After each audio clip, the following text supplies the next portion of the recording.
तो भारतीय दर्शन का ये तीसरी क्लास है हमारी ना। अब तीसरी क्लास मतलब इसके पहले हमने दो क्लास ऑलरेडी किया हुआ है, ठीक है। और पहली क्लास में हमने एक प्रकार से अगर देखा जाए तो हमने भारतीय दर्शन या दर्शन का जो क्या मतलब होता है और उसका उद्देश्य क्या होता है, कुछ बेसिक बातें डिस्कस किया था, ठीक है। और दूसरी क्लास में मैंने बताया था कि इसमें भारतीय दर्शन को विभाजन जो काल है वो क्या है, या फिर भारतीय दर्शन का जो ऐतिहासिक पृष्ठभूमि वो क्या था, और साथ में जो अलग अलग संप्रदाय है वो संप्रदाय किस बेसिस पर कैसे अलग अलग है। कुछ आस्तिक संप्रदाय के भी है और साथ में कुछ क्या है, नास्तिक। हम उनको समझ लिए हैं। तो अब आज जो हमें समझना है एक्चुअल में, तो आज हमें क्या देखना है एक्चुअल में, कि भारतीय दर्शन की जो सामान्य विशेषताएं क्या है, ठीक है।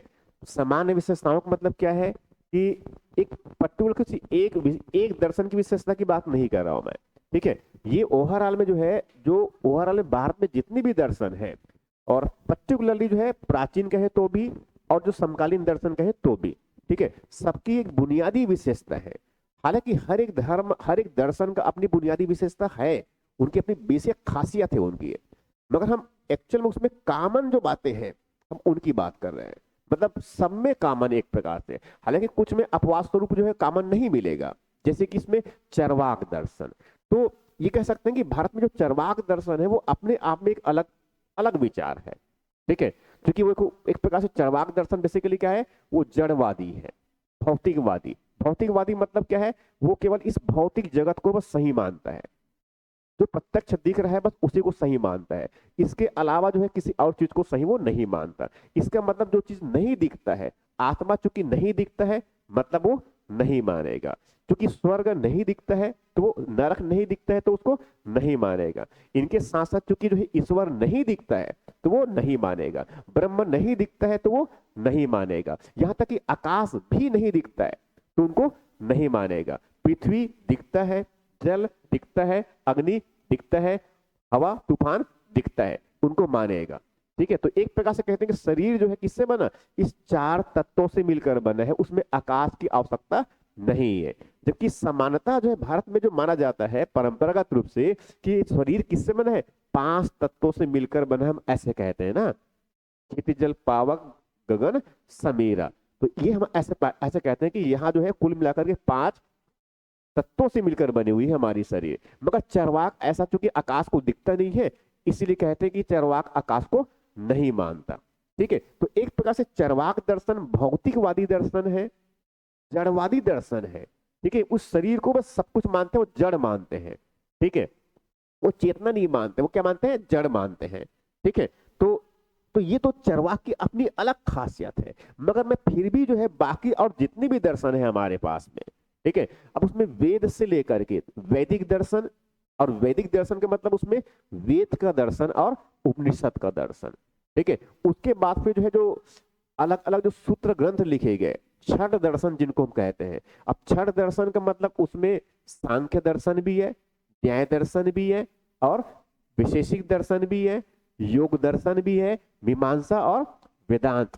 इसके अलावा जो है इस तरफ जो नास्तिक में से कुछ, ठीक है, जैसे कि बौद्ध दर्शन भी और जैन दर्शन। हालांकि चारवाक भी नास्तिक दर्शन है, मगर उनकी बिल्कुल अलग फीचर है उनकी है, ठीक है। अब इसके बाद में भी जो है अद्वैतवाद शंकराचार्य का, रामानुज का जो है विशिष्ट द्वैतवाद, ठीक है, निम्बकाचार्य का जो है उसमें भेद अभेदवाद, उसके बाद फिर जो है वल्लभाचार्य का शुद्ध द्वैतवाद, और माधवाचार्य का द्वैतवाद। इन सब में भी जो है किसी न किसी रूप में जो है अपनी अलग अलग खासियत है, मगर उन सब के बावजूद उनमें जो है कॉमन फीचर है, एक सामान्य विशेषता है। तो मैं उसी भारतीय दर्शन की जो सामान्य विशेषता है, जो सामान्य लक्षण है, उसकी बात कर रहा हूं मैं, ठीक है। तो इनको प्री के हिसाब से समझेंगे, प्रारंभिक परीक्षा के हिसाब से, कि इसमें कुछ बुनियादी जो है विशेषताएं भारतीय दर्शन की क्या है, जैसे, और साथ में इसमें प्रश्न भी हल करेंगे, कुछ प्रश्न इसमें है और उनको भी हल करेंगे। तो सबसे पहली विशेषता भारतीय दर्शन की, ठीक है, वो भारतीय दर्शन की सबसे पहली विशेषता क्या है, कि संसार दुखमय है। संसार दुखमय है इसका मतलब क्या है, जैसे कि अगर उसको ऐसा समझे कि वैदिक काल से अगर शुरुआत हुआ भारत में दर्शन का, ठीक है, उनका विकास ऐसे हुआ, तो ये कह सकते हैं कि वैदिक काल में जब वो अपने बुनियादी आवश्यकताओं की पूर्ति के लिए जब उस समय मानव जो है यहाँ वहाँ भटकते थे, तो स्वाभाविक है उनको एक प्रकार से जब सामान नहीं मिलेगा, उनको अपने उपयोग की वस्तु नहीं मिलेगा, या उनके पशु सुरक्षित नहीं होंगे, ठीक है, उनके उपयोग की वस्तुएं अगर सुरक्षित नहीं होंगे तो स्वाभाविक है वो परेशान होगा, ठीक है, और परेशान होगा, और परेशान होकर जो है वो उनको दुख जो प्राप्त हो रहा है उससे वो हमेशा मुक्ति के प्रयास करेंगे, राइट। तो एक प्रकार से कह सकते हैं कि दुख जो है पूरे संसार एक प्रकार से ऐसे देखते हैं कि वो सब तरफ लगातार जिस समय जन्म हुआ है उस समय से लेकर के उनके मृत्यु तक क्या है, दुख ही दुख है। और इसीलिए कहता है कि वेद में कहते हैं कि पूरा संसार एक प्रकार से क्या है, दुखमय है। तो केवल वेदों में नहीं, ठीक है, ये जो है बाकी औरों में भी, जैसे कि भगवान बुद्ध जो है उनके 4 आर्य सत्य, भगवान बुद्ध के 4 आर्य सत्य मतलब क्या क्या होता है, दुख, पूरी संसार दुखमय है, ठीक है। फिर कहते हैं दूसरा आर्य सत्य उनका, दुख समुदाय दुख का कारण है। हालांकि भगवान बुद्ध दुख का कारण जो है कृष्णा को बताया, ठीक है, उस दुख को रोका जा सकता है, दुख निरोध, दुख को रोका जा सकता है, मतलब दुख से मुक्ति पाया जा सकता है, ठीक है। और उसके बाद दुख निरोध गामिनी प्रतिपदा दुख को रोकने के मार्ग है, और जो मार्ग बताएं अष्टांगिक मार्ग भगवान बुद्ध ने। तो वैसे सेम जैन धर्म में भी जो है भगवान बुद्ध तो यहाँ भी कहते हैं कि लोगों ने जो है दुख की वजह से जो जितना आंसू बहाए हैं उससे पूरे सागर भर गया, मतलब समुद्र पानी भर गया। और समुद्र पानी को ऐसे ऐसे उपमा देते हैं वो, ठीक है, किसकी बात कर रहा हूँ, भगवान बुद्ध का। तो पूरी संसार दुखमय है, और दुखमय का मतलब एक प्रकार से जो है, अब इसमें और बढ़ा करके है, ये दुखमय को जो है कहते कि 3 प्रकार के दुख, कहता कितने, 3 प्रकार के दुख। ये दुख जो है 3 प्रकार का दुख है। एक जो है आध्यात्मिक दुख,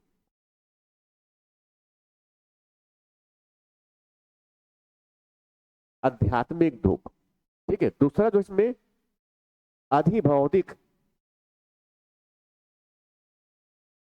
दूसरा जो इसमें अधिभौतिक, आध्यात्मिक, अधिभौतिक, और एक बोलते हैं अधिदैविक,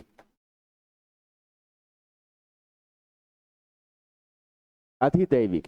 ये एक्चुअल में अगर देखा जाए तो भारतीय जो दर्शन परंपरा है उसमें पूरे संसार को दुखमय माना, और दुख मान रहे इसका मतलब ये है कि वो निराश है। इसका मतलब ये भी कह सकते हैं क्योंकि संसार दुखमय मान रहे हैं इसीलिए कुछ लोग भारतीय दर्शन को निराशावादी दर्शन भी कहते हैं।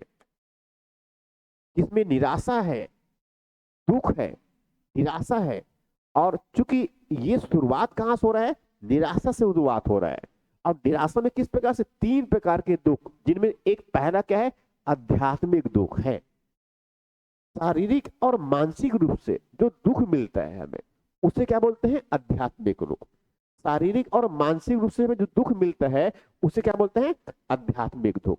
दूसरा वैसे अधिभौतिक, अधिभौतिक का मतलब क्या है, अगर मान लो कोई पशु पक्षी, कोई जानवर या कोई मनुष्य ही अगर मान लो किसी को सता दिया तो वहां भी तो एक दुख का कारण हो सकता है ना। तो पशु पक्षी किसी दूसरे व्यक्ति की वजह से अगर मान लो उनको दुख प्राप्त हो रहा है, कोई उनको सताता है, मारता है, पीटता है, परेशान करता है, तो एक प्रकार से अगर उनको दुख प्राप्त हो रहा है तो उस दुख को कहते हैं अधिभौतिक।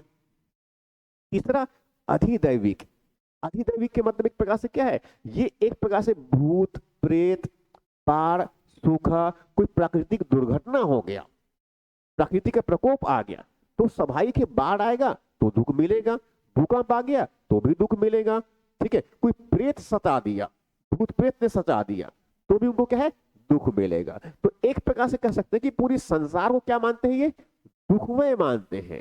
भगवान बुद्ध ने जैसे बताया मैंने, उसने यहां कह दिया कि दुख में इतने अश्रु बहाए लोगों ने कि पूरा समुद्र भर गया, सागर भर गया है, ऐसे कहते हैं भगवान बुद्ध। तो भगवान बुद्ध जो है एक प्रकार से जो है, भगवान बुद्ध भी और सभी में तो एक प्रकार से संसार को दुखमय माना, और उसी दुखमय मान करके जो है उससे मुक्ति का रास्ता बताया।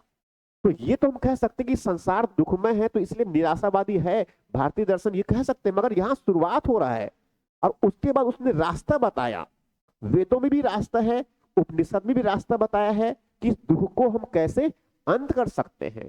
भगवान बुद्ध ने भी रास्ता बताया है कि अष्टांगिक मार्ग पर चल करके दुख को अंत किया जा सकता है। भगवान महावीर ने भी जो रास्ता बताया है कि उसमें तीन रत्न पर चल करके, तीन रत्नों पर चल करके जो है दुख को समाप्त किया जा सकता है। और दुख को समाप्त करने के लिए क्या है, मार्ग, उस मार्ग पर चल रहे हैं, उस मार्ग पर चल के जो है इस दुख को पूरी तरह से समाप्त कर सकते हैं। और दुख को समाप्ति का जो स्थिति है, दुख का जो अभाव है, उसी क्या बोलते हैं, मोक्ष। उसे क्या बोलते हैं, मोक्ष। तो एक प्रकार से क्या है कि निराशावाद से एक तरफ किस तरफ बढ़ गया, ये आशावाद की तरफ बढ़ गया। तो एक प्रकार से भारतीय दर्शन जो शुरुआत होता है निराशा से, मगर एक्चुअल में निराशा कह करके जो है वो समाप्त नहीं होता, वो शून्य नहीं होता, बल्कि वहां से क्या है वो आगे बढ़ता है। ठीक है, रास्ता ढूंढता है, रास्ता बताता है, और वहां से एक आशा का संचार होता है कि हाँ इस दुख को मुक्त किया जा सकता है। ठीक है, और फाइनली जो है दुख से मुक्ति मतलब आनंद की व्यवस्था। दुख से मुक्ति मतलब क्या है, आनंद की व्यवस्था। आनंद का मतलब ये हुआ कि अब वहां पर क्या है, जैसे कि इसमें अद्वैत दर्शन, और द्वैत दर्शन जो है शंकराचार्य के कहते हैं कि जो दुख के जो मुक्ति होती है, मतलब जो मोक्ष की जो अवस्था है, वो सत चित आनंद की अवस्था है। सत चित आनंद मतलब सजा सचिदानंद की अवस्था है, ये कहते हैं आचार्य शंकर। तो एक प्रकार से सबसे पहली जो विशेषता है, तो भारतीय दर्शन में सबसे पहली जो खासियत है वो क्या है, संसार दुखमय है। मगर दुख से शुरुआत भले ही हो रहा है, और उसमें रास्ता बता करके दुख से मुक्ति का वह आशावादी तरफ हो जाता है, आशावादी होता है, और अंतिम रूप से क्या है, मोक्ष। एक प्रकार से जन्म चक्र की, जन्म और मृत्यु चक्र है, उससे मुक्ति, पहला विशेषता। इसके बाद दूसरी विशेषता भारतीय दर्शन की, भारतीय दर्शन की दूसरी विशेषता क्या है कि वह आत्मा की सत्ता में विश्वास करता है।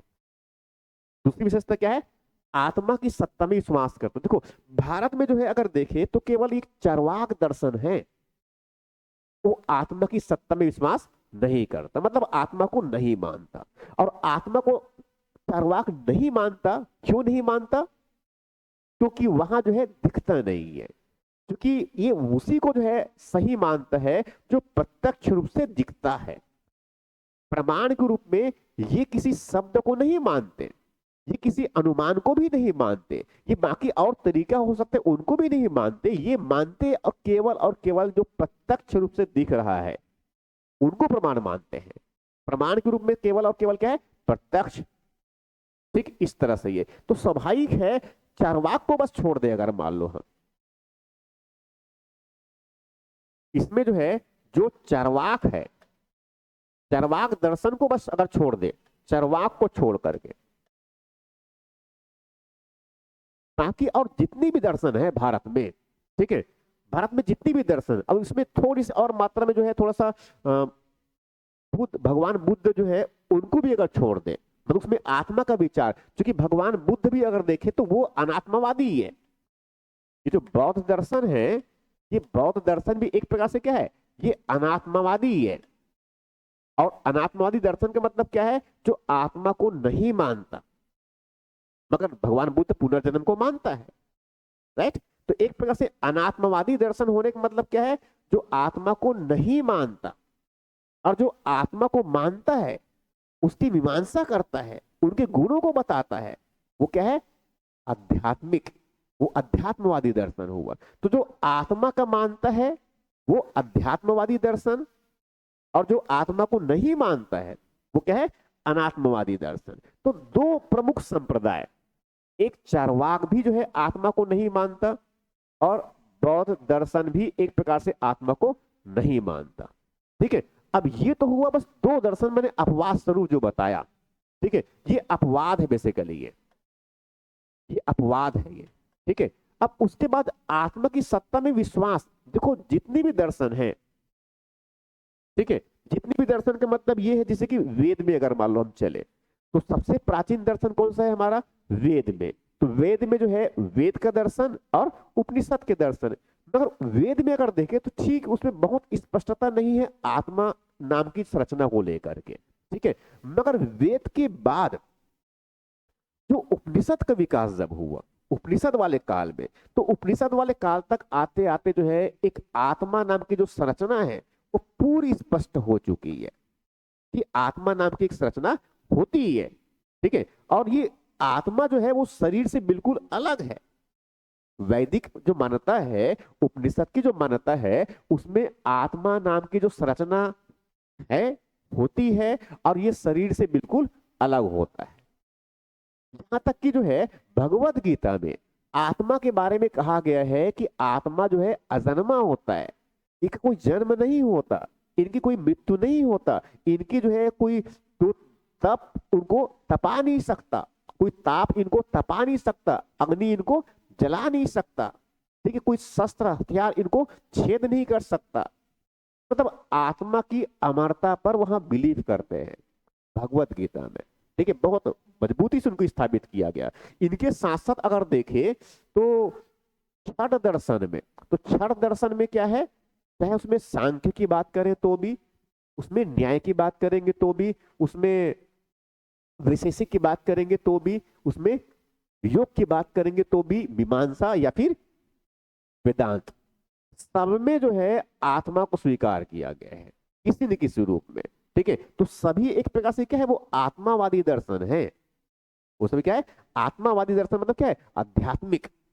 मगर जो है जैसे बताया मैंने चरवाक, अब चरवाक जो है वो आत्मा को नहीं मानता। वो क्या मानता है, ये जो शरीर जो बना है चार तत्वों से मिलकर बना है, पृथ्वी, अग्नि, जल और पावक, इससे मिलकर बना हुआ है। वो आकाश को नहीं मानता क्योंकि दिखता नहीं है वो। तो ये शरीर किससे बना है, तो ये शरीर ही एक प्रकार से आत्मा, शरीर ही एक प्रकार से क्या है, आत्मा है। मतलब वो इस शरीर के अलावा और कोई आत्मा नाम की वस्तु होती ही नहीं है। ये शरीर ही एक्चुअल में क्या है, और शरीर के मतलब किससे बना है, जड़ पदार्थों से बना है। इसीलिए चरवाक का जो दर्शन है उनको जड़वादी दर्शन भी कहते हैं। चरवाक के दर्शन को जो है जड़वादी दर्शन भी कहते हैं।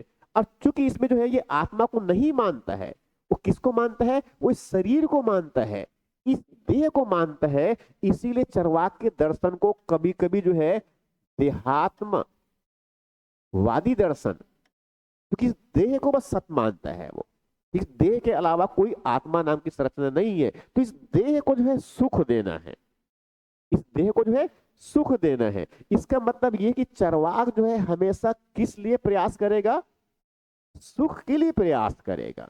इसीलिए चरवाक के दर्शन को सुखवादी दर्शन भी कहा जाता है, सुखवाद। तो सुखवाद की जो संकल्पना है वहां चरवाक का है, जब तक जियो शान से जियो, पैसे अगर नहीं है तो उधार लेकर के घी पियो, ये वाला स्थिति। मतलब एक प्रकार से कह सकते हैं कि चरवाक का बेसिक फिलोसफी इस प्रकार का। ठीक है, तो ये आत्मा तो नहीं मानते हैं, मतलब इनका क्या है, देहात्मवादी है। ठीक है, तो एक प्रकार से मैंने यहां तक क्षण दर्शन बताया। उसके बाद अगर देखें तो उसमें अद्वैतवाद और विशिष्ट द्वैतवाद। अद्वैतवाद, तो अद्वैतवाद में आत्मा के बारे में शंकराचार्य ने, अद्वैतवाद का प्रतिपादन आचार्य शंकर ने, और उसमें अद्वैतवाद में तो बहुत विशेष, और बहुत विशेष का मतलब एक प्रकार से आत्मा को जो है ब्रह्म से अलग नहीं माना है। आत्मा और जो ब्रह्म है दोनों एक ही है। कहते हैं कि अहम ब्रह्मास्मि तत्त्वमसि, तू वही है। मतलब आत्मा और जो ब्रह्म है ये कोई अलग अलग नहीं है, बल्कि दोनों एक्चुअल में क्या है, एक ही है। आत्मा की सत्ता में इस लेवल में विश्वास किया गया है शंकराचार्य ने। ठीक है, उसके बाद और उसका जो है विरोधी कह सकते हैं, उसके विरोध में जो दर्शन आया था वह क्या था, विशिष्ट द्वैतवाद। और विशिष्ट द्वैतवाद का प्रतिपादन जानते हैं वो रामानुचार्य ने किया। उसमें भी जो है आत्मा की महत्ता को स्थापित किया गया है। ठीक है, इसके बाद बाकी और भी जितने धर्म है, जितने भी दर्शन आए, वो सब किसी न किसी रूप में क्या है, वहां जो है आत्मा की सत्ता को स्वीकार करते हैं। ये तो हुआ कि आत्मा की सत्ता में भारतीय दर्शन में जो बिलीव करते हैं सभी, ये दूसरी खासियत है भारतीय दर्शन की। उसके बाद तीसरी खासियत, उसके बाद तीसरी खासियत भारतीय दर्शन की बहुत अच्छी विशेषता कह सकते हैं। जितनी भी दर्शन है उनमें, ठीक है, लगभग सभी दर्शन में वो कर्म की मीमांसा किया गया है, वो कर्म सिद्धांत को स्वीकार करते हैं। कर्म सिद्धांत का मतलब एक प्रकार से ऐसा समझ लीजिए कि जो जैसा बोता है वैसे ही फल प्राप्त करते हैं, जैसी करनी वैसी भरनी। तो एक प्रकार से कर्म सिद्धांत जो है लोगों में, आम लोगों में कूट कूट के बसी हुई है, एक दार्शनिक विचार है। कर्म सिद्धांत का मतलब क्या है कि जैसा हम बोते हैं हम वैसा काटते हैं। ठीक है, नैतिकता के क्षेत्र में, मतलब नीति शास्त्र के क्षेत्र में कर्म सिद्धांत को बहुत महत्वपूर्ण माना जाता है। ठीक है, और बहुत महत्वपूर्ण इसलिए माना जाता है कि ये जो है एक प्रकार से जो है जो जो सामान्य जो व्यवस्था है, नैतिकता की जो संसार की जो व्यवस्था है, ये उसको बनाए रखता है, उसमें योगदान करता है। और एक प्रकार से जो है जैसे कर्म कर रहे हैं तो स्वाभाविक है जब कर्म करेंगे तो कर्म को जो है दो रूप में देखा गया है यहाँ पर। ठीक है, इसके बारे में कहते हैं कि उसमें दो मुख्य इसमें विचारधारा चलती है। एक को कहते हैं, सॉरी,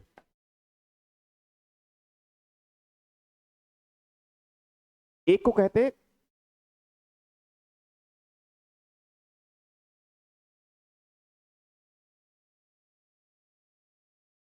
कृत प्रसारण, टर्म्स यूज करते हैं कृष्णपनाश, ये टर्म टिपिकल टर्म्स है, कृष्णपनाश। और एक जो है कहते हैं, एक जो शब्द आता है इसमें जो है वहां अकृतभ्युपगम,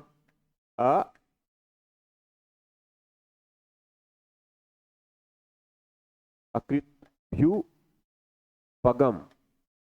ये दो अलग अलग शब्द है। ठीक है, तो कर्म सिद्धांत के बारे में कहते हैं कि कर्म जो है ये इसके दो इस प्रकार से उसके मीमांसा करते हुए बताते हैं। तो कृत प्रसाण, कृत कृत प्रणाश, कृत प्रणाश का मतलब ये है कि जैसे हमने कुछ कर्म किए हैं तो कर्म का जो फल कभी नष्ट नहीं होता। ये कहता है कृत प्रणाश का मतलब ये है जो किए हुए कर्म है, हमने कोई कर्म किया है उसका फल कभी भी नष्ट नहीं होता। ये पहली विचारधारा है इनकी। उसके बाद दूसरा इनका ये कहते हैं कि अकृभ्युपगम, अकृभ्युपगम, अकृभ्युपगम मतलब ये है कि जो कोई बिना कर्म किए हैं, यदि कोई काम नहीं किए हैं तो स्वाभाविक है उससे फल प्राप्त नहीं होगा। मतलब कृत प्रसारण, कृत प्रणाश का मतलब क्या है कि यदि हमने कोई काम किया है तो उसका फल जो है कभी नष्ट नहीं होगा, मतलब फल मिलेगा ही मिलेगा। दूसरा अकृतभ्युपगम, इसका मतलब क्या होता है कि बिना किसी काम को किए हुए हमें कोई फल नहीं प्राप्त हो सकता। ये दो शब्दों का अर्थ है ये।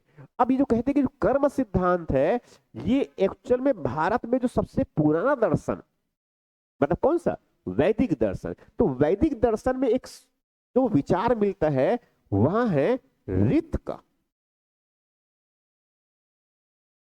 वैदिक दर्शन एक जो विचार मिलता है ऋत का। अब ऋत का मतलब ये हुआ कि एक प्रकार से कह सकते हैं कि पूरी दुनिया की जो व्यवस्था है, जो जगत की जो व्यवस्था है वो एक बुनियादी नियम से चलता है। ठीक है, पूरी दुनिया की जो व्यवस्था है, जैसे कि सूर्योदय एक निश्चित समय में हो रहा है, उनका सूर्यास्त भी हो रहा है। ठीक है, वैसे ही जो है ऋतुएं जो है ग्रीष्म, फिर बारिश की ऋतु, फिर ठंडी की ऋतु, तो एक निश्चित नियम है उनका। ठीक है, तो वो जो नैतिक, जो निश्चित नियम, जो प्रकृति की बुनियादी नियम, तो बुनियादी नियमों को संहिता जो है, ये जो नैतिक या फिर कह सकते हो बुनियादी जो नियम है, ये भी जो नैतिक व्यवस्था के जो नियम है उसे कहा गया ऋत। तो ऋत एक प्रकार से क्या है, ये व्यवस्था के, या फिर उसको ऐसा कहा जाए जगत की व्यवस्था के नियम, और जगत की व्यवस्था को, नियम को क्या कहते हैं, ऋत। और इस ऋत के संचालक मानते हैं वरुण देवता को। वरुण देवता जो है जानते हैं वैदिक देवता एक, और ये जो है ऋतु परिवर्तन के लिए, दिन और रात करवाने के लिए, वो सब बेसिकली क्या है, तो इसी नियम के अंतर्गत रीत के अंतर्गत जो नियम है, इसी नियम के अंतर्गत ही उन सबका अनुपालन करते हुए, यहां तक कि देवता भी रीत का अनुपालन करते हैं। और अनुपालन करने वाले कौन है, करवाने वाले कौन है, अरुण देवता। तो सूर्य, ये फिर सूर्यास्त होना, सूर्योदय होना, मतलब दिन और रात का होना, किस वजह से, ऋत की वजह से। ऋतु में परिवर्तन आना, वो भी किस वजह से, ऋत की वजह से। तो इसीलिए कहते हैं कि ऋत जो है एक प्रकार से जगत में जो व्यवस्था का जो आधार है, बुनियादी नियम, बुनियादी सिद्धांत, जिनका अनुपालन देवता भी करते हैं। ठीक है, लोग जो आम व्यक्ति है, जो मानव है, वो तो करते ही है, मगर एक प्रकार से कहते हैं कि ऋत से जो है ये देवताएं भी बंधी हुई है। तो एक प्रकार से कह सकते हैं कि ऋत जो व्यवस्था है, जगत की जो व्यवस्था, यही आगे चल करके कर्म सिद्धांत से स्थापित हुआ। राइट। अभी जो कर्म सिद्धांत है, इसमें स्वाभाविक है जब कोई काम करेंगे उससे फल प्राप्त होगा। मतलब एक प्रकार से अगर कहा जाए कि अगर मान लो कोई कारण अगर मान लो है, ठीक है, कोई भी काम का मतलब क्या है, कुछ कारण उत्पन्न हो रहा है ना, तो उससे क्या होगा, फल की प्राप्ति होगी। तो कोई भी अगर कारण है तो इसे बोलते हैं कर्म कारण सिद्धांत। मतलब जैसे अगर मान लो सामान्य भाषा में उनको अगर हम समझे कि जैसे अभी हम मान लो पढ़ाई कर रहे हैं, ठीक है, तो पढ़ाई हम कुछ न कुछ कारण से कर रहे हैं, बेसिक कारण हुआ ना। अब वो जो कारण ने क्या किया, हमें पढ़ाई नाम की एक संरचना को डेवलप कर दिया, तो उससे एक फल प्राप्त होगा। इसीलिए कहते हैं कि ये जो कर्म सिद्धांत है, ये कारण कार्य सिद्धांत है। हम जो कार्य कर रहे हैं उसी कार्य में फल छुपा हुआ है, इस तरह से ये। तो ये एक प्रकार से क्या है, एक बुनियादी सिद्धांत हुआ भारतीय दर्शन का। कौन सा, कर्म सिद्धांत। और कर्म सिद्धांत के बारे में जो है भगवत गीता में तो बहुत स्पष्ट लिखा गया है। और भगवत गीता में तो जानते हैं इस कर्म सिद्धांत के बारे में क्या कहा गया है। दो प्रकार के कर्म की बात करते हैं भगवत गीता में। भगवत गीता में जो है दो प्रकार के, भगवत गीता में दो प्रकार के कर्म, एक निष्काम कर्म और सकाम कर्म। निष्काम कर्म, निष्काम कर्म का मतलब यह है कि जिसमें कर्म सिद्धांत लागू होता है। अब कर्म सिद्धांत लागू होता है मतलब कौन सा हुआ कि जैसा बोते हैं वैसा मिलता है, मतलब जैसी करनी वैसी भरनी। तो जहां पर जो है इस तरह के जो नियम है वो लागू नहीं होता, उसे बोलते हैं निष्काम कर्म। निष्काम कर्म का मतलब ये है, इसमें निष्काम कर्म का मतलब ही क्या होता है, बिना फल की इच्छा के कर्म। कर्मंडे वादिकारस्ते मां फलेषु कदाचन। तो बिना फल के जब इच्छा किए हम जब कर्म करते हैं तब उस कर्म को क्या बोलते हैं, निष्काम कर्म। तो चूंकि इसमें हम फल की इच्छा नहीं है, बस केवल कर्म है। कर्म इसलिए किया जा रहा है क्योंकि बुनियादी क्रिया है हमारी। तो इसीलिए जो है कहते हैं कि ये जो कार्य और जो कारण सिद्धांत है, जो कर्म का जो सिद्धांत है, ये निष्काम कर्म पर लागू नहीं होता। सकाम कर्म, जिसमें एक निश्चित उद्देश्य के साथ में हम काम कर रहे हैं, निश्चित उद्देश्य को ध्यान में रख करके, निश्चित फल की प्राप्ति को ध्यान में रख करके हम कार्य कर रहे हैं, तो वो जो कार्य होता है उसे बोलते हैं सकाम कर्म। जैसे कि वर्तमान में अगर देखिए कि आप अगर पीएससी की तैयारी कर रहे हो, ठीक है, तो पढ़ाई इसलिए कर रहे हैं जिससे हमारा एग्जाम निकल सके और हम एसडीएम डीएसपी बन सके। तो फल की तो इच्छा है ना, इस तरह से। तो जब फल की इच्छा करके जब हम कोई कर्म कर रहे होते हैं, काम कर रहे होते हैं, उसे क्या बोलते हैं, सकाम कर्म। और जिसमें फल की इच्छा समाहित नहीं है तो क्या है, निष्काम कर्म। हालांकि भगवत गीता में जो है सबसे सर्वश्रेष्ठ जो माना गया है क्या है, निष्काम कर्म को माना है ये, इस तरह से ये। अब ये तो हुआ कर्म के बारे में। अब कर्म को भी जो है कई प्रकार से उसको डिफाइन किया गया है, ये तो जो बताया मैंने ये, ठीक है। अब कर्म जो है एक प्रकार से देखा जाए, कर्म के बारे में एक देखा जाए तो कर्म के जो है और भी कई रूप माने गए, ठीक है। जैसे कि इसमें ये कह सकते हैं कि कर्म के दो रूप कह सकते हैं। एक तो जो बताया मैंने, एक सामान्य जो है अर्थ में, कर्म के जो है कई रूप में, एक सामान्य अर्थ में, और सामान्य अर्थ मतलब क्या हुआ, जिसमें कर्म सिद्धांत लागू होता है, इसमें कर्म सिद्धांत लागू होते हैं। अब कर्म सिद्धांत लागू होते मतलब क्या है, जिसमें सकाम कर्म जैसे बताया मैंने, ठीक है, मगर जिसमें कुछ ऐसे भी है जिसमें कर्म सिद्धांत लागू नहीं होते। तो कर्म सिद्धांत लागू किसमें नहीं होते, विशेष अर्थ में। विशेष मतलब कौन सा है, इसकाम, इसकाम कर्म में ये कर्म सिद्धांत लागू नहीं होते। तो जो कर्म सिद्धांत लागू होते हैं इसका मतलब ये है कि जैसे अगर मान लो हमने कोई काम किया, हमने कोई कर्म किया, अब हमने कोई जब कर्म किया हुआ है, कोई काम किया है, इसका मतलब ये है कि वो हमने जो काम किया है, हमने जो कर्म किया है, उस कर्म ने एक शक्ति को जन्म दिया। हमने जो कोई काम किया है, जैसे हमने पढ़ाई किया, तो पढ़ने से जो है एक शक्ति निर्मित हुई। अब वही शक्ति आगे किस में बदलेगा, फल में बदलेगा। तो इसीलिए कहते हैं कि दूसरा उनका जो अर्थ है वो एक शक्ति के रूप में है। जो हमने कर्म सिद्धांत लागू होता है जैसे सामान्य अर्थ में, तो एक अर्थ मैंने क्या बताया, विशेष अर्थ में, दूसरा क्या है, सामान्य अर्थ। सामान्य अर्थ मतलब कौन सा है, जिसमें शक्ति के रूप में हम जो कर्म किए हैं वो एक प्रकार से शक्ति के रूप में संचित हो गया, राइट। तो एक प्रकार से क्या हो, वो शक्ति बन गया है, और वही शक्ति किसमें उत्पन्न, जो और वही शक्ति है एक फल उत्पन्न करेगा इस कर्म के सिद्धांत के अर्थ में। मतलब यहां पर कर्म ने एक प्रकार से जो है एक शक्ति को जन्म दिया, और वही शक्ति जो है फल उत्पन्न करेगा। मीमांसा दर्शन में इस शक्ति को, मीमांसा दर्शन में इसी शक्ति को अपूर्वा कहा है, और इसीलिए मीमांसा दर्शन में शक्ति को जिसको अपूर्वा कहा है, वहां पर अपूर्वा का सिद्धांत प्रचलित है मीमांसा दर्शन में। ये तो कर्म जो किए हैं उससे एक शक्ति उत्पन्न हुआ, और वही शक्ति एक प्रकार से क्या देगा, फल देगा। इसीलिए कहते हैं कि जो कर्म है, ये जो कर्म है, और उससे जो फल प्राप्त हो रहा है, ठीक है, जो फल प्राप्त हो रहा है उसके बीच में एक शक्ति काम करता है। अब ये जो शक्ति है उनकी तीन स्थितियां हो सकती है, जिससे फल उत्पन्न होता है उनकी तीन स्थितियां हो सकती है। पहला, इसकी तीन स्थितियां हो सकती है। पहला, संचित कर्म। दूसरा दूसरा इनमें जो है प्रारब्ध कर्म।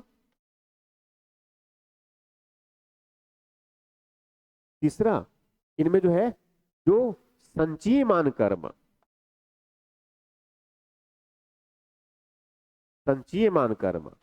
तो एक प्रकार से कर्म का जो है ये तीन अलग अलग स्वरूप जिससे फल उत्पन्न होते हैं। एक संचित कर्म, संचित कर्म का मतलब ये है कि हमने पुराने समय में कुछ कर्म किया है, कुछ काम किया है, मगर जिनका फल अभी मिलना शुरू नहीं हुआ है। पहले हमने कुछ मेहनत किया है, जैसे अभी हम पहले सभाई के पहले शुरू में पढ़ाई किए हैं, उसका ही कारण है छठवीं से लेकर ये पहली क्लास से लेकर के हमने जो है अब तक बहुत ठीक ठाक पढ़ाई किए हैं, चीजें इसलिए समझ में आती है हमें। तो ये तो जो है संचित नहीं हुआ ना, क्योंकि मैं जो कह रहा हूं कि संचित है, बस अभी उसका में फल मिलना शुरू हुआ ही नहीं है, वो संचित कर्म है। प्रारब्ध कर्म, प्रारब्ध कर्म का मतलब क्या है, वो कर्म जो हमने पहले किए हुए थे अब उनका फल मिलना शुरू हो चुका है, उनका कर्म मिलना, उनका फल मिलना शुरू हो चुका है, उनको बोलते हैं प्रारब्ध कर्म, मतलब प्रारंभ हो चुका है। उसके बाद संचयमान, संचयमान का मतलब है कि वर्तमान में हम जो काम कर रहे हैं, वर्तमान में हम जो कर्म कर रहे हैं उसका फल तो हमें भविष्य में मिलेगा ना। तो एक प्रकार से कर्म के जो है, कर्म से जो है जो शक्ति उत्पन्न होता है, जो फल को उत्पन्न करता है, उसके तीन रूप, संचित कर्म, प्रारब्ध कर्म और संचयमान कर्म। तो कर्म का सिद्धांत एक प्रकार से जो है वो तीन प्रकार के जो है फल जिससे शक्ति उत्पन्न होता है उनको बताता है, संचित, प्रारब्ध और संचयमान। तो ये तो हो गया भारतीय दर्शन के जो है बहुत सामान्य विशेषताओं में तीन दर्शन। उसके बाद इसी क्रम में जो है भारतीय दर्शन की जो चौथी जो खासियत है, चौथी विशेषता, वहां क्या है, पुनर्जन्म का। ये भी कहते हैं जन्म जन्मांतरवाद। पुनर्जन्म का मतलब एक प्रकार से क्या है, जैसे कि किसी का जन्म हुआ, जब तक उनका जीवन है तब तक सब कुछ ठीक ठाक चला, ठीक है, क्योंकि हम सामान्य मान के चलते हैं कि आत्मा नाम की एक अलग संरचना होती है जो शरीर में प्रवेश करता है। अब आत्मा नाम की संरचना अगर शरीर से निकल गया, इसका मतलब ये है कि वहां उसकी मृत्यु हो गया। तो मृत्यु का मतलब एक प्रकार से क्या है, आत्मा का उस शरीर को त्याग देना, और जन्म का मतलब एक प्रकार से जो है आत्मा का उस शरीर में आगमन, यही मानते हैं। तो स्वाभाविक है जब तक आत्मा जो है शरीर में प्रवेश नहीं किया है, कहीं ना कहीं वो घूम रहा है। पिछले जब शरीर में था उसने कुछ काम किया है, ठीक है, वो मर गया, शरीर त्याग दिया, अब दूसरा और शरीर धारण करेगा, ठीक है, मगर आत्मा तो वही है। तो पुराने वाले में जो है जो काम किया था उसका फल कौन भोगेगा, वो शरीर भोगा कि आत्मा?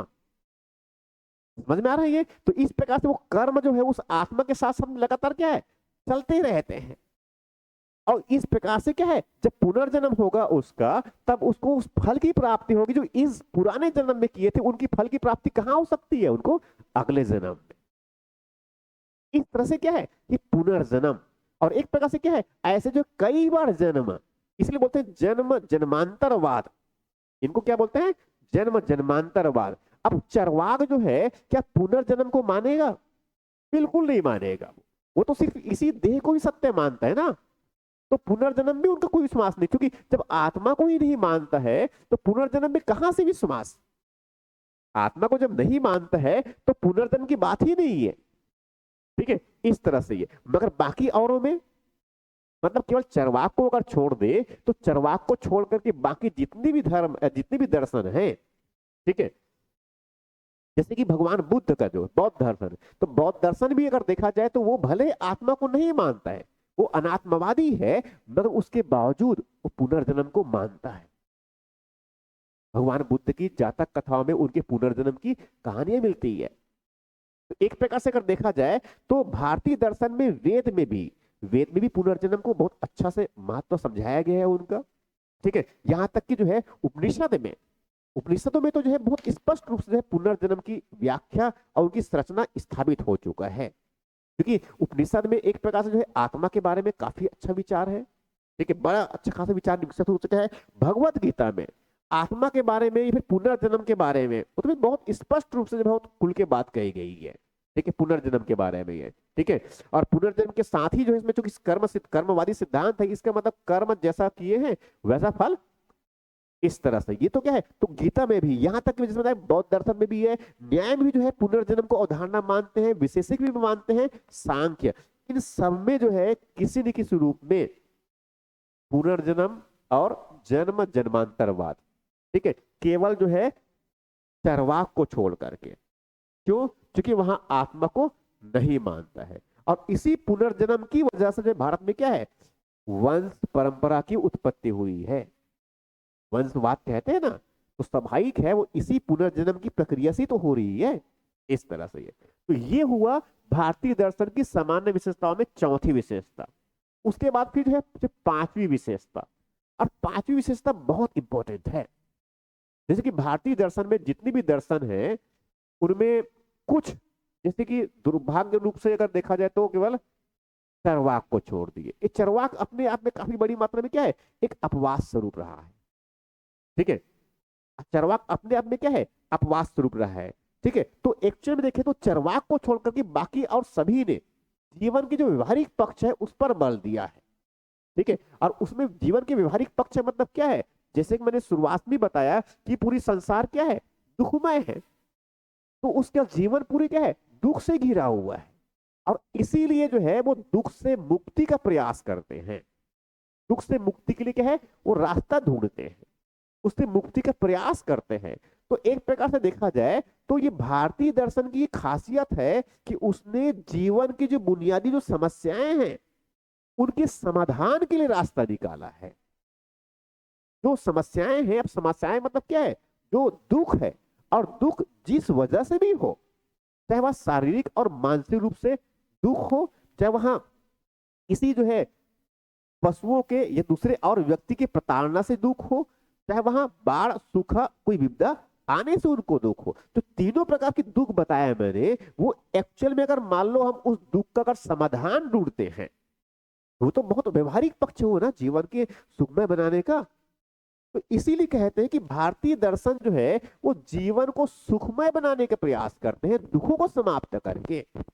और दुखों की समाप्ति के लिए उसने जीवन के 4 लक्ष्य स्थापित किए, जो बहुत व्यवहारिक समस्याएं हैं उनको समाप्त करते हैं। और इसीलिए जो है उसने भारतीय दर्शन में जो है इसमें 4 पुरुषार्थ की अवधारणा को स्थापित किया है। 4 पुरुषार्थ की, 4 पुरुषार्थ की अवधारणा। और 4 पुरुषार्थ का मतलब ये है कि इसमें धर्म मतलब मानव की लक्ष्य कह सकते हैं, ये कह सकते हैं कि मानव के जो है अंतिम लक्ष्य, मानव का जो है अंतिम लक्ष्य, जिनमें से एक पहला पुरुषार्थ धर्म, दूसरा पुरुषार्थ अर्थ, तीसरा पुरुषार्थ काम, और चौथा पुरुषार्थ जो है, चौथा और अंतिम है मोक्ष। तो एक प्रकार से जो है हम बहुत व्यवहारिक है भारतीय दर्शन, इसलिए कहा जाता है क्यों, क्योंकि जीवन की जो बुनियादी आवश्यकताएं हैं उनकी पूर्ति भी करता है, और इनके साथ साथ जो है आगे दोबारा इस प्रकार से दुख में ना फंसना पड़े हमें, इसके लिए वहां मोक्ष की भी रास्ता बताता है।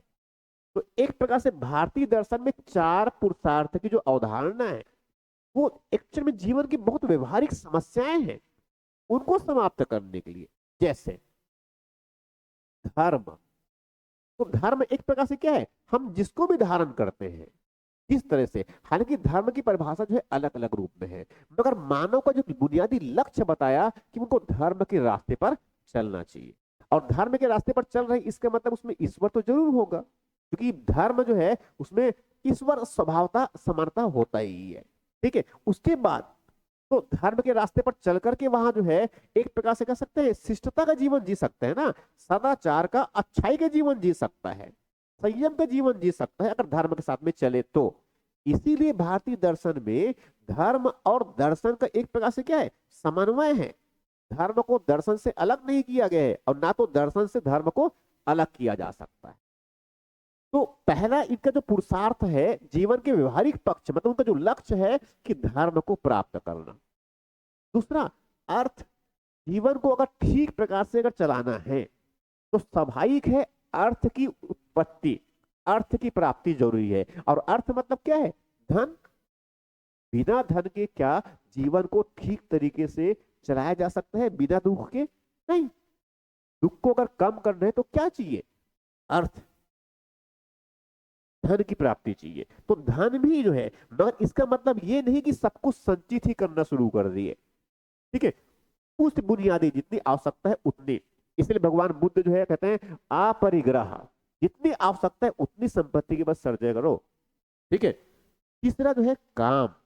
काम का मतलब जो है कह सकते हैं कि जो जो परिवार की बुनियाद, समाज की जो बुनियादी जो मांग है, बुनियादी जो आवश्यकता है उनकी पूर्ति करना स्वाभाविक है। इसमें ब्रह्मचर्य के बाद उनका जो है गृहस्थ आश्रम शुरुआत होता है, उसके बाद क्या है, उनके शादी ब्याह है, उनके परिवार बच्चे, उन सबका पालन पोषण। तो ये एक प्रकार से क्या है, तो ये जीवन की बुनियादी 4 उद्देश्यों में से तीसरा उद्देश्य माना गया है।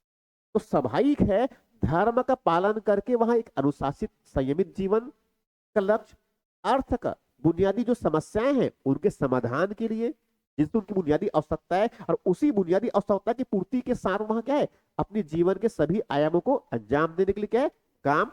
उसके बाद सबसे लास्टली इन सब होने के बाद में जो अंतिम लक्ष्य है, और अंतिम लक्ष्य क्या है, मोक्ष का है। और मोक्ष का मतलब जो है अलग अलग दर्शन में अलग अलग बताए हैं। ठीक है, अब मोक्ष का बहुत समान अर्थ क्या होता है कि जन्म और जो मृत्यु का जो चक्र है, जिससे दुख, जिसमें दुख प्राप्त होती है उससे मुक्ति। भगवान बुद्ध ने जो है कि मोक्ष के लिए बौद्ध दर्शन में निर्वाण शब्द का प्रचलन है। बौद्ध दर्शन में जो है निर्वाण, और निर्वाण का मतलब एक प्रकार से देखा जाए तो दुख की अभाव की स्थिति है, दुख के अभाव की स्थिति। एक प्रकार से कह सकते हैं कि जिसमें दुख के समाप्ति की स्थिति कह सकते, दुख के अभाव की स्थिति, तो उसी स्थिति को क्या बोलते हैं? जब दुख के अभाव की स्थिति है तो एक प्रकार से क्या है, वो आनंद की स्थिति है ना, खुशी की स्थिति है ना। इसीलिए बौद्ध दर्शन में जो है वो मोक्ष का मतलब क्या है? निर्वाण। निर्वाण शब्द प्रयोग करते हैं। निर्वाण का मतलब एक प्रकार से क्या है? बुझ जाना या दुखों का अभाव। वैसे ही जो है जैन दर्शन में, जैन दर्शन में जो है मोक्ष के लिए, जैन दर्शन में मोक्ष के लिए जो है कैवल्य का प्रचलन है। कैवल्य, तो कैवल्य एक प्रकार से क्या है? जो जितने प्रकार से जो बंधन होते हैं उस आत्मा पर जो है अलग अलग प्रकार से जो बंधन है अज्ञानता का, उससे मुक्ति, तब जाकर के वो दुख पूरी तरह से क्या है? समाप्त होगी। तो एक प्रकार से बंधन से मुक्ति ही जो है उनका कैवल्य है। जैन दर्शन में बंधन से मुक्ति ही वो क्या है? कैवल्य है। तो एक प्रकार से क्या है कि भारतीय दर्शन में अगर देखा जाए तो जो बंधन है उस बंधन का जो बुनियादी कारण माना है, बंधन के बुनियादी कारण का मतलब क्या हुआ कि किसी न किसी वजह से वो आत्मा जो है बंधन में फंस गया है और इसीलिए उनके वास्तविक उनके स्वरूप की जानकारी नहीं हो रही है और इसी वजह से क्या है? वहां दुख प्राप्त हो रहा है। ठीक, इस तरह से है। वैसी जो है और बाकी और दर्शन में देखेंगे जो न्याय दर्शन है, तो न्याय दर्शन में भी जो है मोक्ष की अवधारणा है। उनको दुख से उच्छेद कहा गया है, मतलब दुख बिल्कुल अलग हो जाए आत्मा से। तो आत्मा की एक सामान्य अवस्था, चेतन अवस्था, जिसमें किसी प्रकार से जो है कोई दुख नहीं है। न्याय दर्शन में मोक्ष का मतलब ये है। सांख्य दर्शन में भी सेम स्थिति है। वहां भी जो है मोक्ष की प्राप्ति के लिए जो है वो 3 प्रकार के दुख बताए मैंने पहले, अधिभौतिक, अतिभौतिक और अधिदैविक और अधि 3 बार दुख इनमें से है। तो उसे मुक्ति की बात कहते हैं ये। इसके साथ साथ जो है जैसे कि इसमें मीमांसा भी जो है इस मुक्त को, मोक्ष को जो है दुख से परे की व्यवस्था, जिसमें कोई दुख नहीं है। वैसे जो है इस तरह जो अद्वैतवाद है जो शंकराचार्य का है, उसमें भी जब आत्मा जो है ब्रह्म में लीन हो जाता है तो वहां सच्चिदानंद की अवस्था में पहुंच जाता है। इस सत, चित और आनंद की व्यवस्था, मतलब वहां एक प्रकार से आनंद की व्यवस्था ही बताया है। तो एक्चुअल में भारतीय दर्शन में जो है सभी दर्शन में किसी न किसी रूप में किसकी बात कर रहे हैं? ये बहुत व्यवहारिक पक्ष है। धर्म की प्राप्ति के लिए, अर्थ की प्राप्ति के लिए, काम की प्राप्ति के लिए, मोक्ष की प्राप्ति के लिए सभी दर्शन में किसी न किसी रूप में जो है इस बुनियादी जो व्यवहारिक जो जो पक्ष है जीवन के, उन पर बल दिया है। स्वरूप थोड़ा अलग अलग हो सकता है मगर ये भारतीय दर्शन की खासियत है, 5वां खासियत। ठीक है, इसी क्रम में जो है आगे भारतीय दर्शन की विशेषताओं में क्या है? अज्ञान, अज्ञानता। एक्चुअल में अज्ञान, फिर अज्ञान मतलब क्या है? जो सही ज्ञान नहीं हो रहा है। अज्ञान का मतलब क्या है? जो हम सही ज्ञान प्राप्त हो रहा है। कह सकते हैं कि असत्य भी कह सकते हैं, जो सत्य नहीं है, जिसका ज्ञान हमें नहीं है वो क्या है? अज्ञान, जिनके हम जानते ही नहीं है। तो एक प्रकार से जो है जो बंधन जो बता रहा हूं मैं, और बंधन का मतलब एक प्रकार से क्या है? दुखों का बंधन है। कई अलग अलग तरीके से जो है आत्मा जो है कई अलग अलग कारणों से बंध गया है। और बंधा किस वजह से है? क्योंकि हम आत्मा की जो सत्यता है, जो सही उनका रूप है, हम उनको नहीं जानते और इसी वजह से कहते हैं, और इसी वजह से वो आत्मा क्या है? बंध गया है और बंध करके जो है बार बार जन्म ले रहे हैं और बार बार उनकी मृत्यु हो रही है। तो एक प्रकार से जो है भारतीय दर्शन में जो है अज्ञान को, क्योंकि बंधन का कारण वही है ना, तो अब उसी अज्ञानता की वजह से क्या है? बार बार जन्म ले रहे हैं। तो भारतीय दर्शन में सबसे इंपॉर्टेंट कहा गया है कि अज्ञानता जो है वो बंधन का मूल कारण है। इसका मतलब ये है कि जो दुख प्राप्त हो रही है वो किस वजह से प्राप्त हो रही है? अज्ञानता की वजह से प्राप्त हो रही है। और यदि मान लो जो है ज्ञान प्राप्त हो जाए, सही ज्ञान प्राप्त हो जाए, तो उस दुख को समाप्त किया जा सकता है। और दुख से समाप्ति की जो स्थिति ही है जो आनंद की स्थिति है। हालांकि अलग अलग दर्शन में इसके अलग अलग मार्ग बताए हैं। तो एक प्रकार से कह सकते हैं कि भारतीय दर्शन में जो अज्ञान है उसको बंधन का मूल कारण माना गया है। ये उनकी जो है 6वीं खासियत। इसके बाद ऐसी इसी क्रम में अगर आगे बढ़े तो इनकी जैसे कि बहुत इंपॉर्टेंट ये कि भारतीय दर्शन में बहुत सामान्य सभी दर्शन में अगर कहा जाए तो योग को स्वीकार किया गया है। अब योग को स्वीकार करने का मतलब क्या है? कि भारतीय दर्शन में जितनी भी दर्शन, अब जैसे कि योग वेद में, तो वेद में हालांकि बहुत कोई स्पष्ट रूप से वेद में जो है योग के बारे में तो बहुत जानकारी नहीं है, मगर हाँ कुछ मूल ढांचा वहां पर है, क्योंकि वो भी संयमित जीवन की बात करते हैं, अनुशासित जीवन की बात करते हैं। ठीक है, उसके बाद उपनिषद में, और आगे जब देखेंगे छठ दर्शन में, तो उसमें सांख्य से लेकर के कहां तक, मीमांसा वेदांता तक, यहां तक उसमें भी, और यहां से लेकर के अगर मान लो बौद्ध दर्शन की बात करें, जैन दर्शन की बात करें, तो सब में किसी न किसी रूप में, यहां तक कि शंकराचार्य का अद्वैत की बात करें, उसमें रामानुचार्य का जो है विशिष्ट द्वैतवाद की जो बात करें, या उसमें स्वामी विवेकानंद का व्यवहारिक वेदांत की बात करें, ठीक है, इन सब में जो है, यहां तक गांधी जी का जो एकादश दर्शन है, सत्य और अहिंसा का जो दर्शन है, यहां तक कि अरविंद का जो अति मानस के विचार है, समग्र योग का जो विचार है, उसमें उन सब में क्या है, योग की महत्ता है, योग की पर चर्चा किया गया है। तो एक प्रकार से भारतीय दर्शन की बहुत सामान्य जो खासियत है कि भारत में उस चरवाक को बस छोड़ दिए, देहात्मवादी है, जड़वादी है, भौतिकवादी है, आत्मा को नहीं मानता है, तो स्वाभाविक रूप से जो है वो मोक्ष को भी नहीं मानता है, और मोक्ष के लिए यहाँ पर क्या है, योग की बातें हम कह रहे हैं। तो भारतीय दर्शन में किसी न किसी रूप में योग को, सभी योग की जो पद्धति है सभी दर्शनों ने अपनाया है। अब भारतीय दर्शन में विशेष रूप से जैसे मान लो कहे योग दर्शन में, ठीक है, योग दर्शन में जो है, योग दर्शन में सबसे महत्वपूर्ण क्या होता है उनका, अष्टांग योग। योग दर्शन में सबसे महत्वपूर्ण क्या होता है, अष्टांग योग। और योग दर्शन में अष्टांग योग में मानते हैं कि योग के कितने अंग है, योग के कितने अंग, इसमें 8 अंग। तो योग के जो है, योग के जो है 8 अंग माने गए हैं, जिनको क्या बोलते हैं, योगांग कहते हैं। उस अंग को क्या बोलते हैं, योगांग कहते हैं। और योगांग का मतलब कौन कौन, यम, नियम, आसन, प्राणायाम, ये जो 4 बताए मैंने, यम, नियम, आसन और प्राणायाम, इनको अंतरंग कहते हैं, नहीं इनको बहिरंग कहते हैं।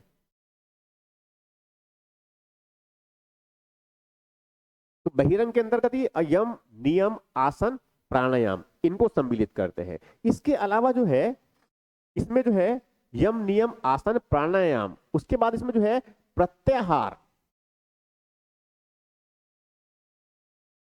प्रत्याहार, ध्यान, धारणा, समाधि, ये जो है इनको कहते हैं अंतरंग, इनको कहते हैं अंतरंग। तो अंतरंग हिस्से के रूप में कौन है इसमें, प्रत्याहार, ध्यान, धारणा और समाधि। और बहिरंग के रूप में कौन है, यम, नियम, आसन और प्राणायाम। तो एक प्रकार से जो है अष्टांग योग में बहिरंग और अंतरंग, उसके अंतर्गत योग के जो है 8 अंग बताए हैं, जिनको योगांग कहते हैं। पहला ये अंग, पहला अंग यम, दूसरा योगांग नियम, तीसरा योगांग आसन, चौथा योगांग प्राणायाम, पांचवा योगांग प्रत्याहार, छठवां योगांग ध्यान, सातवां धारणा और आठवां समाधि। ये जो है योग दर्शन में अष्टांग योग के अंतर्गत सम्मिलित होते हैं, बहिरंग और अंतरंग के अंतर्गत। तो ये तो जो है योग के महत्व को बताता है। और ये जो है मैंने केवल अभी तो योग दर्शन की बातें कही है, बाकी अगर भगवान बुद्ध की दर्शन की बात करें, जैन दर्शन में भी अगर देखे, तो भारत में बस चरवाक को छोड़ करके और कुछ अपवाद स्वरूप चरवाक को छोड़ दिए, तो जितने भी दर्शन है किसी न किसी रूप में योग को स्वीकार करता है, उसकी पद्धति, उसकी महत्ता को स्वीकार करता है। ठीक इस तरह से ये तो ये जो है भारतीय दर्शन की जो 7वां खासियत। ठीक है, उसके बाद इसी क्रम में जो है भारतीय दर्शन की एक बहुत इंपॉर्टेंट उनकी जो खासियत है वह क्या है कि वो आत्मसंयम पर बल देता है। आत्मसंयम का मतलब क्या है, सेल्फ कंट्रोल। आत्मसंयम का मतलब क्या हुआ, सेल्फ कंट्रोल, अनुशासित, संयमित, इसकी बात करता है। तो आत्मसंयम का मतलब एक प्रकार से ऐसा देखा जाए, आत्मसंयम का मतलब एक प्रकार से ऐसा देखा जाए कि जो कई अलग प्रकार से जो है, जैसे वासना हो सकता है, या फिर जो है उसको ऐसा समझा जाए, जो ज्ञानेंद्रिय होती है हमारी और जो कर्मेंद्रिय होती है। ज्ञानेंद्रिय का मतलब क्या हुआ? आंख, अच्छी अच्छी चीजों को देखने की लालसा, ठीक है। जीभ क्या है? अच्छी स्वाद लेने की लालसा। कान, कर्ण, अच्छी बातें सुनने की लालसा। समझ में आ रहा जो कह रहा हूं? ये क्या है? ज्ञानेंद्रियां होती है। अब वैसे क्या होती है? 5 कर्मेंद्रियां। तो हम जब उसके सुख के लिए काम कर रहे होते हैं तो एक प्रकार से वही क्या हुआ? वासना हुआ ना, ठीक है। तो अगर इसमें अगर मान लो कोई अगर खोया हुआ है, ठीक है, मैं हमेशा जो है वो अपनी इंद्रियों के और ज्ञानेंद्रिय और कर्मेंद्रियों के, ठीक है, इसके ही नियंत्रण में काम कर रहा है। जब भी जो है उनका मन कर रहा है तब वह उनके अनुरूप काम कर रहा है, ठीक है। ऐसा अगर मान लो है तो उसमें उनका कोई नियंत्रण नहीं है। इसका मतलब आत्म नियंत्रण का मतलब ये है कि हम स्वयं को नियंत्रित रखें, नियंत्रण करें।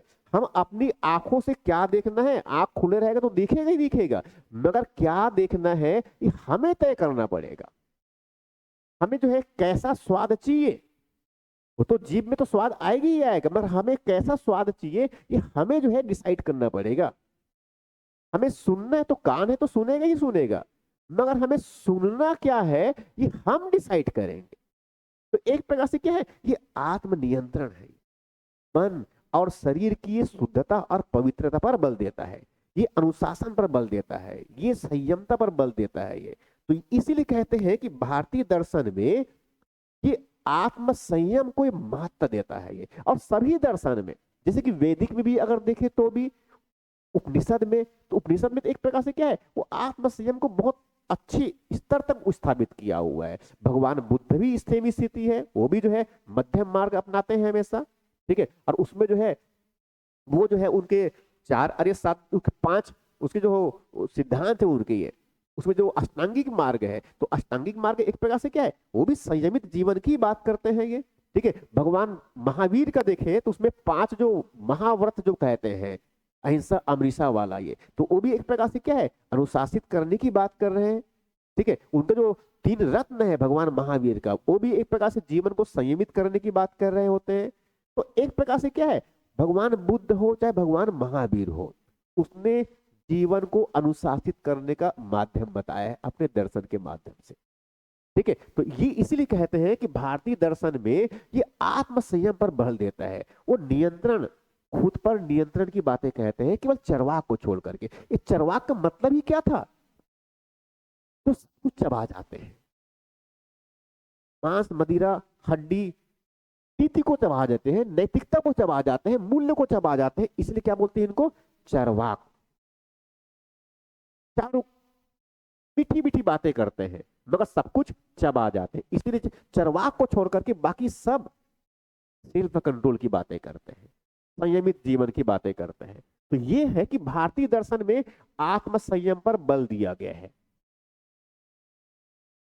9वां विशेषता कि भारतीय दर्शन में धर्म और दर्शन का समन्वय है, कोऑर्डिनेशन है बेसिकली कहा जाए तो। भारत में जो दार्शनिक परंपरा है, वेद से लेकर के अभी वर्तमान में जो है पंडित दीनदयाल उपाध्याय का एकात्म मानव दर्शन तक, पूरी दर्शन की पद्धति अगर देखें तो उसमें दर्शन से धर्म को अलग नहीं कर सकते, यहां तक कि धर्म से हम दर्शन को अलग भी नहीं कर सकते। मतलब ये है कि मानव जीवन को, भारत में जो मानव जीवन का संबंध अगर सीधे तौर पर जो है धर्म से है। और इसीलिए भारत के संविधान में भी हमने राज्य से धर्म को बिल्कुल अलग नहीं किया है। हालांकि ठीक है, राज्य का अपना कोई राजकीय धर्म नहीं है, मगर वो सभी धर्म को समान महत्व देता है। हमने राज्य से धर्म को बिल्कुल विमुख हो गया है, अलग हो गया है, ये बातें नहीं स्वीकार किया है। और ऐसा हमने इसलिए नहीं स्वीकार किया है क्यों? क्योंकि भारत में लोगों के जीवन से उनका धर्म का प्रत्यक्ष संबंध है। और इसका बेसिक रीजन, इसका मतलब क्या हुआ कि धर्म का जीवन से संबंध है। और चूंकि हम किसकी बात कर रहे हैं? भारतीय दर्शन की बात कर रहे हैं, तो भारतीय दर्शन, और उसी प्रकार से कह रहे हैं भारतीय दर्शन और धर्म का सीधा संबंध है, समन्वय है।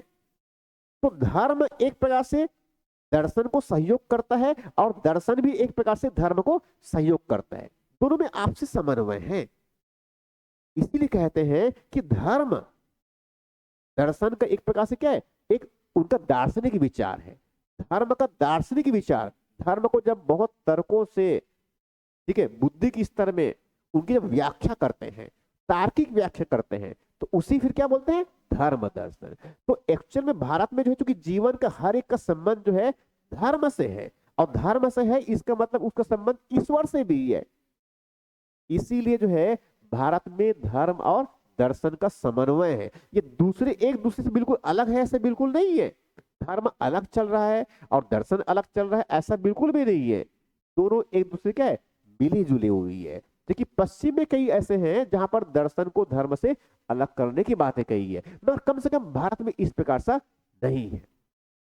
एक कह सकते हैं कि ये क्या हुआ, भारतीय दर्शन का जो है, इसीलिए क्योंकि भारतीय दर्शन में चूंकि दर्शन में धर्म को महत्व दिया है, इसीलिए वो ईश्वर को मानता है केवल कुछ छोड़ करके, जैसे कि चरवाक उनको छोड़ दिए, ठीक है। तो ऐसे और भी कुछ है, तो ईश्वर को जो नहीं मानता, मतलब ईश्वर को जो नहीं मानता तो कैसा है, जो ईश्वर को नहीं मानता है, जब वो ईश्वर को नहीं मान रहा है तो इसको हम क्या कहेंगे, उसे बोलते हैं निरीश्वरवादी।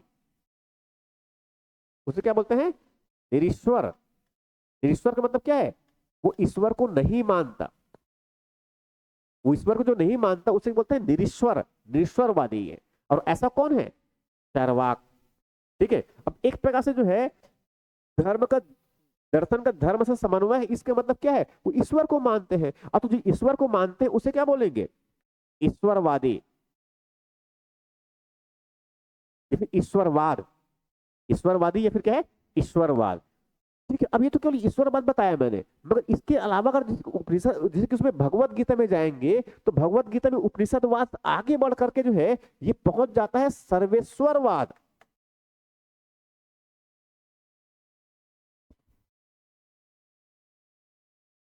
सर्वेश्वरवाद, सर्वेश्वरवाद का मतलब ये है कि सबसे सर्वोच्च जो ईश्वर है, भगवत गीता में उसकी बात करता है कि सब कुछ उस सर्वेश्वर में ही समाया है और उस सबसे उन सबकी उत्पत्ति होती है। भगवत गीता में इस सर्वेश्वरवाद को स्थापित किया गया है और उसकी शुरुआत कहां से होती है, ईश्वर से। तो जो ईश्वर को मानता है ईश्वरवादी, और जो ईश्वर को नहीं मानता है वो निश्वरवादी है। तो भारतीय दर्शन में इस प्रकार से जो है ये धर्म और दर्शन को जो है उसने एक समन्वय के रूप में रखा हुआ है, ठीक है। इसके बाद जिनका दर्शन दसवीं विशेषता, ठीक, वहां क्या है, प्रमाण विज्ञान। तो ये प्रमाण विज्ञान को भारतीय दर्शन का बहुत प्रामाणिक, बहुत एक जो है कह सकते हैं उनका है, उनका प्रधान अंग माना गया है। मतलब प्रमाण को जो है बहुत इंपॉर्टेंट माना गया है। प्रमाण का एक प्रकार से अगर देखा जाए, प्रमाण को एक प्रकार से अगर देखा जाए तो ये कह सकते हैं कि प्रमाण के रूप में ये, जैसे कि जो शब्द है तो शब्द को क्या मानते हैं, प्रमाण के रूप में मानते हैं। जैसे कि अगर मान लो उसको ऐसा कहा जाए कि वेद है, तो वेद, चूंकि इस वेद की रचना किसने किया है, वेदों की रचना किसको मानते हैं, वेदों में जो मंत्र है उसको देववाणी कहते हैं ना, देवताओं की वाणी कहते हैं। और चूंकि देवताओं की वाणी है तो इसलिए क्या है, वो एक प्रमाण के रूप में स्वीकार करते हैं, ठीक है। उनको जो एक प्रकार से क्या है, वो प्रमाण के रूप में स्वीकार करते हैं। इसका मतलब ये हुआ कि वो जो है, जो वेदों में जो बातें कही गई है उनको एक प्रमाण के रूप में मानते हैं। तो क्या है, शब्द प्रमाण है, वो शब्द देवों ने कहा है इसलिए उस पर विश्वास करते हैं, ये उस पर कोई शंका नहीं करते हैं, ठीक है। दूसरा वैसे क्या है, तो ज्ञान प्रमाण, तो ज्ञान के लिए क्या है, एक तो शब्द हो गया और दूसरा और क्या हो सकता है, प्रत्यक्ष, जो प्रत्यक्ष देख रहे हैं तो वो भी तो एक साक्ष्य के रूप में है ना, प्रमाण के रूप में प्रत्यक्ष वो भी क्या है, एक प्रमाण के रूप में है। वैसे जो है प्रत्यक्ष जो सामने दिख रहा है उससे अनुमान लगाते हैं, तो अनुमान भी एक प्रकार से क्या है, प्रमाण हो गया। तो इस तरह से जो है और भी कुल मिलाकर के जो 6 प्रमाण की बात करते हैं भारतीय दर्शन में। कुछ दर्शन एक प्रमाण को मानता है, जैसे कि चार्वाक केवल एक चीज को मानता, एक ही प्रमाण को मानता है। किस चीज को मानता है, वहां प्रत्यक्ष को बस प्रमाण मानता है, प्रत्यक्ष ही प्रमाणम, इनका जो सुक्ति है, इनका जो इसका जो मंत्र है, प्रत्यक्ष ही प्रमाणम, मतलब जो प्रत्यक्ष है बस वही प्रमाण है। बाकी अनुमान, बाकी जो है और जितने भी होते हैं उन सबको ये नहीं मानते हैं। तो एक प्रकार से अगर देखा जाए तो भारतीय दर्शन में एक प्रकार से अगर देखा जाए तो किसकी बात कर रहे हैं ये प्रमाण विज्ञान की जो भारतीय दर्शन के प्रधान अंग मानते हैं। सही ज्ञान, सही ज्ञान के मतलब क्या है? प्रमा। दो प्रकार से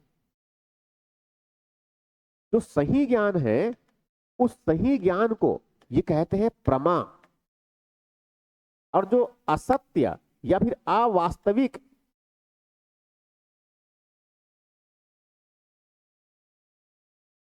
असत्य या फिर अवास्तविक जो ज्ञान है उसको बोलते हैं अप्रमा।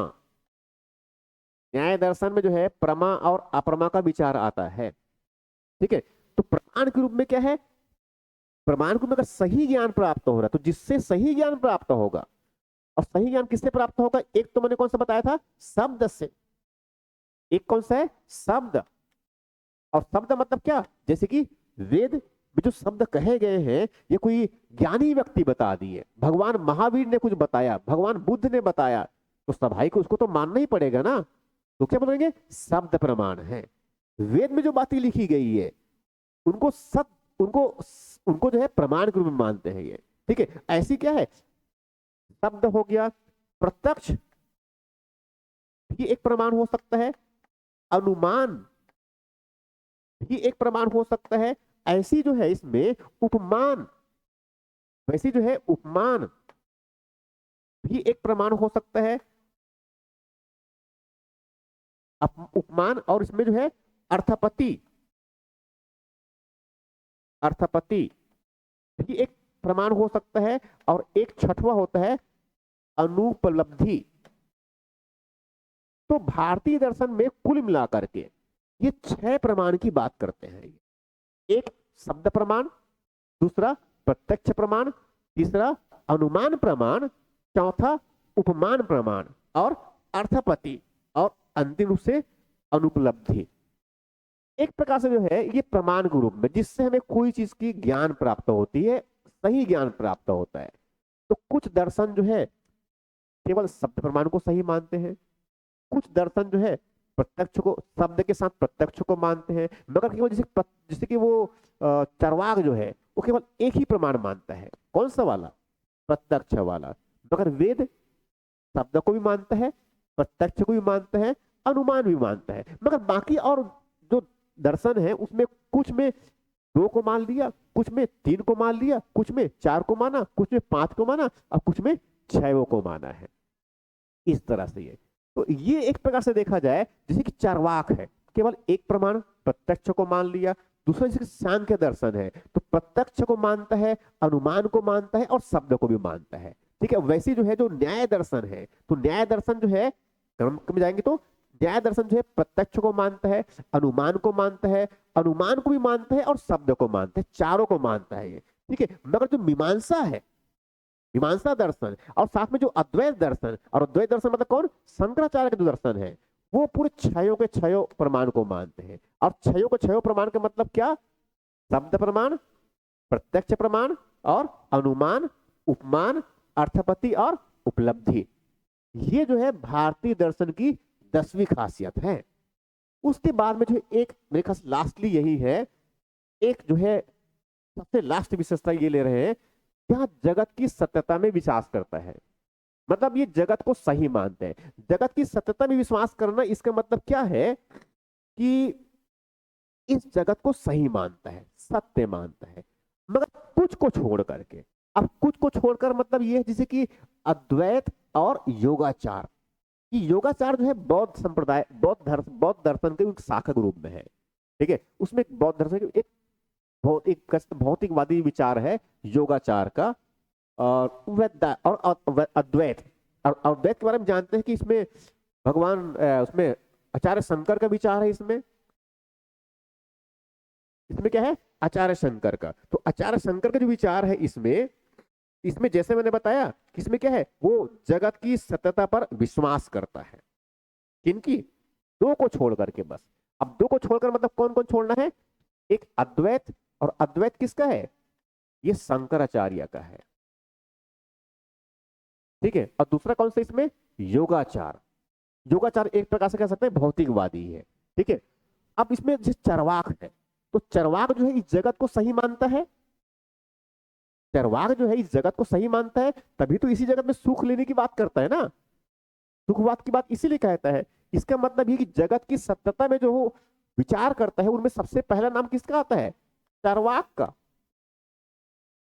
वेद में जो है, वेद में, वेद में, ठीक है, तो वेद में भी क्या है? वेद का जो दर्शन है उसमें तो इस जीवन को सुखमय बनाने की प्रयास करते हैं ना। वो देवताओं की स्तुति इसीलिए कहते हैं कि उनकी गाय सुरक्षित रहे, उनके भोजन व्यवस्था ठीक ठाक मिले, बारिश हो।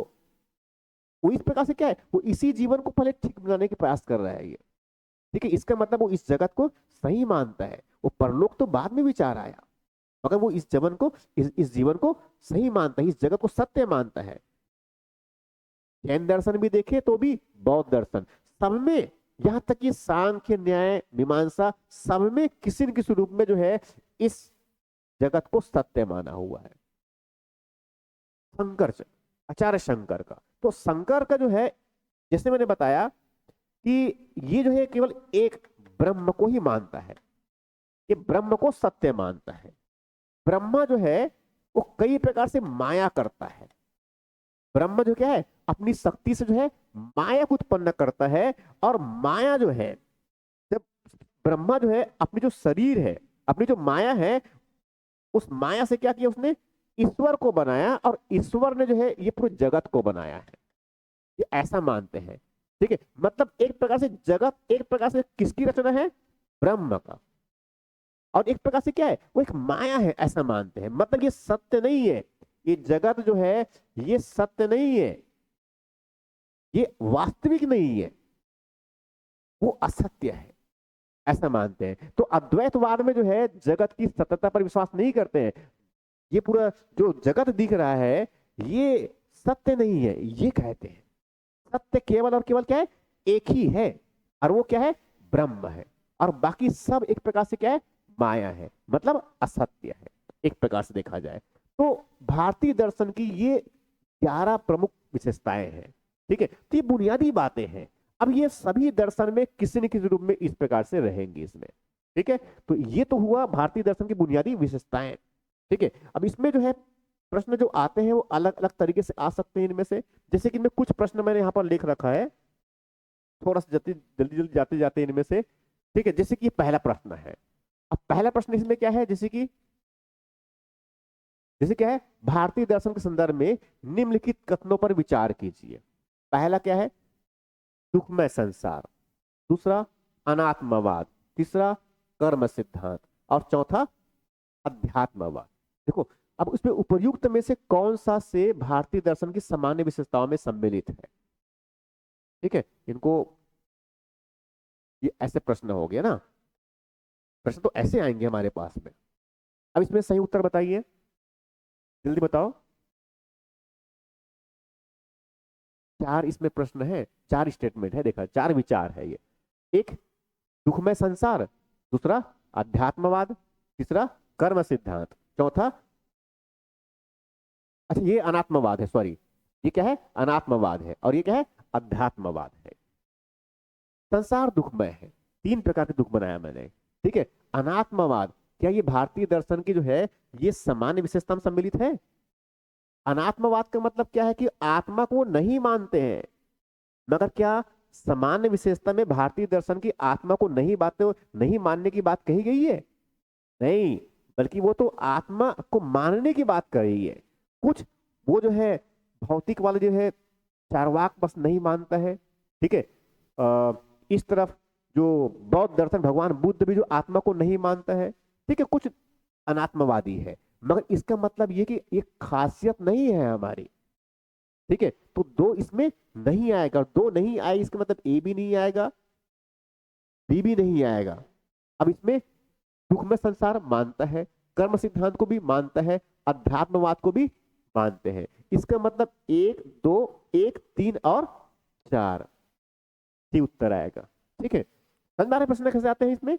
इसके बाद फिर अगला जो है इसमें दूसरा प्रश्न, ठीक है, ये थोड़ा नया प्रश्न है ये, और नया है इसलिए थोड़ा सा समझना है इसमें। ठीक है, ये दूसरा संप्रदाय में से है एक्चुअल में।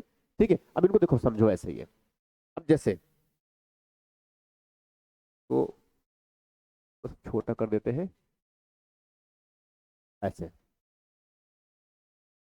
भारतीय दर्शन परंपरा के निम्नलिखित संप्रदाय पर विचार कीजिए। नयनार, देखो एक नयनार और एक होता है अलवार। अलवार, नयनार और अलवार। ठीक है, तो नयनार जो है भगवान शिव के उपासक है, और ये भगवान विष्णु के उपासक है। ठीक है, दो भक्ति शाखा बेसिकली। एक लकुलिश कह रहे हैं, और एक पाशुपत, और एक जो है लिंगायत। ठीक है, ये चार संप्रदाय के नाम दे रखे भारतीय दर्शन में। ठीक है, अब इनमें से पूछ रहे हैं कि उपर्युक्त में से कितने संप्रदाय, कितने मतलब काउंट करना है ना, हमें ध्यान में रखना है, शैव से संबंधित है। अब शैव मतलब क्या है, भगवान शिव की उपासना करने वाले हैं। ठीक है, इसके पहले जो है, इसके पहले जो है एक हमने जो है कपालिक पिछले प्रश्न में हल किया था, वहां भी जो है भगवान शिव से संबंधित था। ठीक है, तो यहां पर जो है ये चार अलग अलग संप्रदाय, नयनार संप्रदाय भगवान शिव के उपासक होते थे। ये अलवार जो कह रहा हूं मैं, दक्षिण भारत में इस संप्रदाय का जन्म हुआ था। अलवार, अलवार, अलवार और नयनार, तो ये शिव के उपासक है, और ये वैष्णव मतलब भगवान विष्णु के उपासक है, और ये शिव के उपासक है। लकुलिस भी भगवान शिव के उपासक, पाशुपत भी भगवान शिव पशुपतनाथ। ठीक है, लिंगायत ये भी भगवान शिव के उपासक। तो चारों को चारों जो है, ये पूरे चारों जो है क्या है, ये भगवान शिव के उपासक मतलब शैव संप्रदाय से संबंधित थे। तो उत्तर क्या होगा इनका, सभी चारों। वैसे जो है एक दो प्रश्न बस इसमें और है, ऐसे जो है इसमें ये प्रश्न ये बहुत इंपॉर्टेंट है। जैसे ये मैच करने के लिए है, मैच द कॉलम के जैसे ही है। ठीक है, अब इसमें प्रश्न है भारतीय दर्शन परंपरा के विभिन्न संप्रदाय के निम्नलिखित युगों पर विचार कीजिए। मैच करना है इसमें। अब इसमें देखना है कि इसमें कौन सा सही है और कौन सा सही नहीं है। उपर्युक्त में से कितने युग्म सही सुमिलित है, जल्दी बताइए कितने सुमिलित, कहीं सही कितने सही है इसमें।